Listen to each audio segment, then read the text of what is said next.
Hello everyone, it's Armin from Clarity, and today I'm gonna show you a demonstration of a use case scenario for the intent-driven closed-loop autonomous service catalyst towards next-generation networks.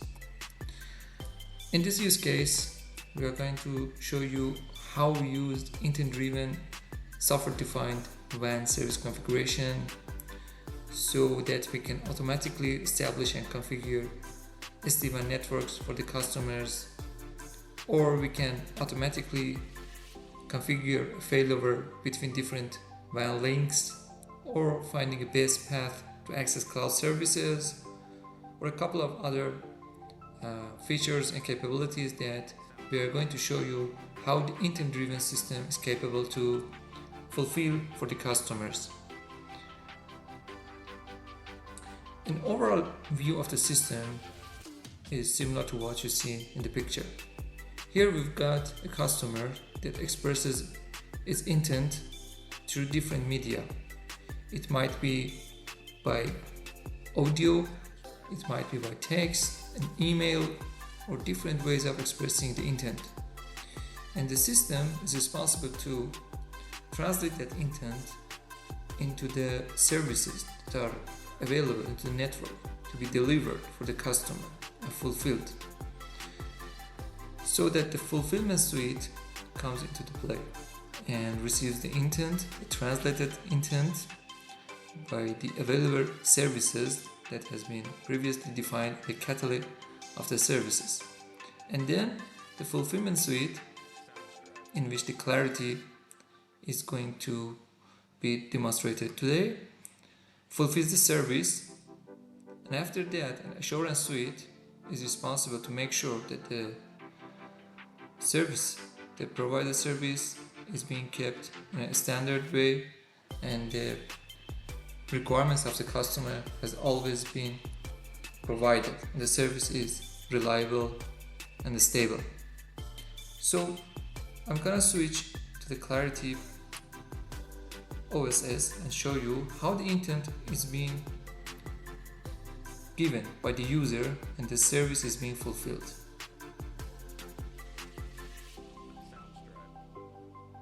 First, let me log into the system. Here we've got a couple of modules that do all the fulfillment and assurance parts of the OSS. I start with the order expert, the solution for service order fulfillment. Here we've got two ways to express our intent for the system and start a service order provisioning process. One of them is to use a form template to create the service based on the requirements we've got for the priorities, service types, order types, and different work groups, speeds, and other attributes that we might need to add for a service.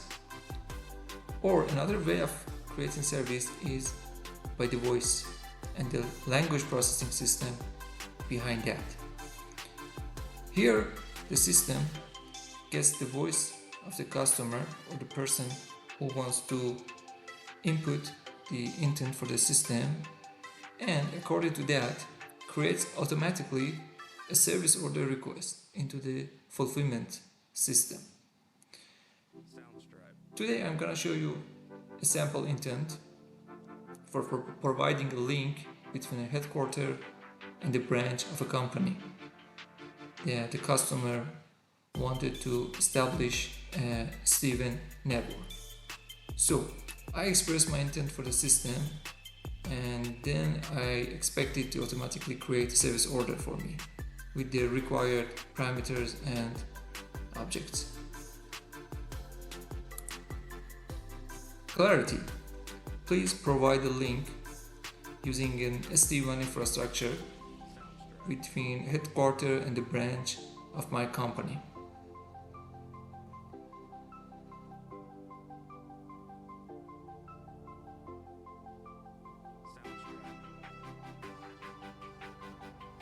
Here, system automatically creates a service order for me, and automatically it does invoke a workflow which has been previously designed for this. I'm going to show you the workflow behind this scenario, which is being used to provide the connection infrastructure for the customer. And I'm going to show you how I proceed with this flow to the end, and I'm going to show you how the system provides the service. So let me get back to the order expert. We see number of work orders created here. These work orders can be system tasks or manual tasks. I suppose them are manual tasks just for the sake of simplicity. We just edit some attributes and complete them.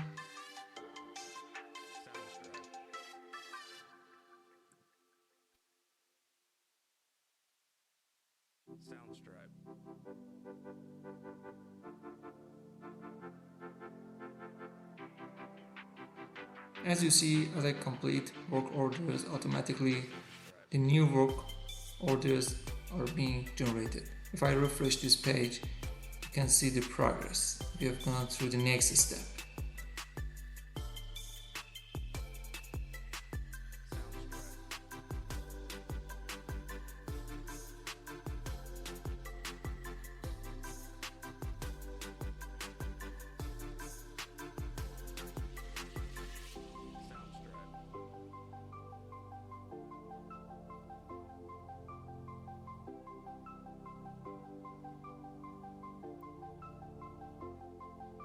As you know, this process has many stages that has to be done by different teams. There might be systems, or there might be some, field service, field forces that need to install or configure some facilities in order to provide this service. Here I'm at the last stage of the workflow. I'm not going to finish this. Before that, I'm going to show you the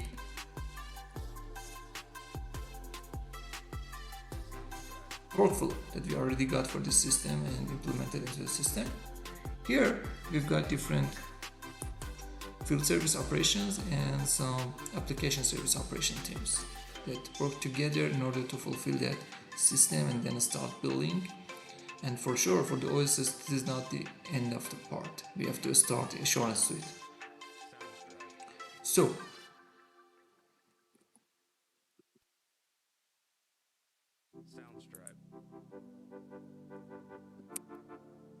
now I get back to clarity once more, and now I'm gonna finish the last stage of the system. In the last stage, when I close the work order, it means the service is now provisioned to the system. And then if I confirm it, service order is now created, finished, and the solution is provided for the customer. Now the assurance part starts. Through some assurance modules like the alarm monitoring system or the performance management system, we can see effects of the service that has been started. So I'm going to switch to the alarm master, which is the alarm monitoring system of Clarity, and I'm going to show you the service it provided and the devices installed for the customer. Now we expect them to somehow represent themselves into the network, into the system. The system automatically should discover them and start to gather alarms with performance values and visualize them for the operation teams. Here we see from the time that the service got provisioned, alarms started to come into the system. And from here, we can monitor the alarms and take some actions over them, create tickets in order to troubleshoot and resolve any probable issue that might occur to the system and keep a stability of the system. These parts even can be automated through the windows that we can create some fault rules. We can define some automatic ticketing system that automatically generates fault ticket based on the alarms that come to the system and go through the ticket manager of the system. Through the ticket manager, you can see the tickets are being generated, assigned to the teams, and the process of troubleshooting is automatically going forward based on the workflows that have been previously provided to the system. At the same time, you can monitor the performance of the system and go forward. It is also worth mentioning that the inventory here at every stage of the network can show you the connectivity of the system that has been provided and how the network elements are located throughout the geographical positions, and their information also available here. There are many options to work, but the overall picture here is to show you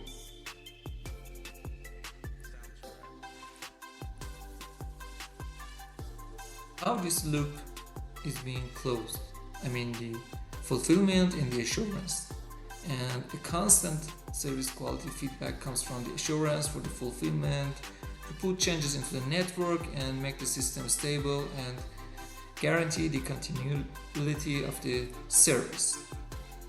And if I want to put it in a nutshell, that here, using the system I introduced here today, we are going to switch between the way of working that is shown here in the upper side of the picture into the lower model, which is automatically receiving the intents from the customer and activating them by the OSS automatically, and then making sure of the quality of the service and how it works.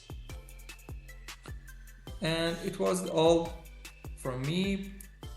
For more information, you can be in contact with Clarity and Sri Lanka Telecom for more demonstrations and details of these scenarios. Thank you very much.